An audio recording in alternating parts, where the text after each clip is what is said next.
Pretty excited to be here at the Newcastle circuit. Let's jump on the Evolve skateboard and have a bit of a look around before we get the chance to drive it in the supercar.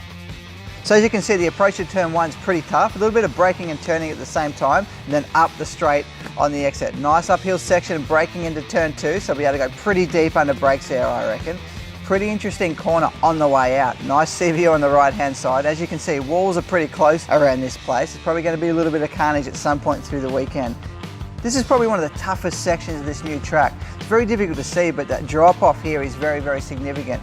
Learning the track's going to be really difficult here, trying to work out where to be on the throttle or off and on the brake and so on. A little bit of curb usage at a few places as well. Certainly going to take a lot of that Friday 40-minute session to start with, more so to get up to speed from a driver's point of view. Probably won't come up to grips, I don't think, until probably quite late in the weekend. It's that sort of difficult track. We're into the staircase section of the track now, quite similar to the one that is at the Clipsal 500 circuit, but again, a lot of off-camber corners, especially on the approach to the corners here, that we'll have to deal with from a driver and engineering point of view as well.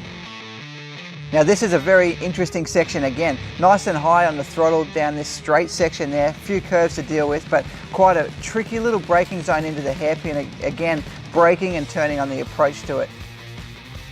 Very long corner, doesn't look like it on the approach, but nice long loaded drive exit out of this one up to that last corner. Going to be a tough one on the rear tyre there, that's for sure.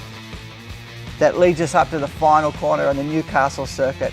A nice right-hander to finish off the track. Looks pretty simple, but what it does lead up to is one of the most difficult and probably one of the most dangerous pit entries we see on our calendar.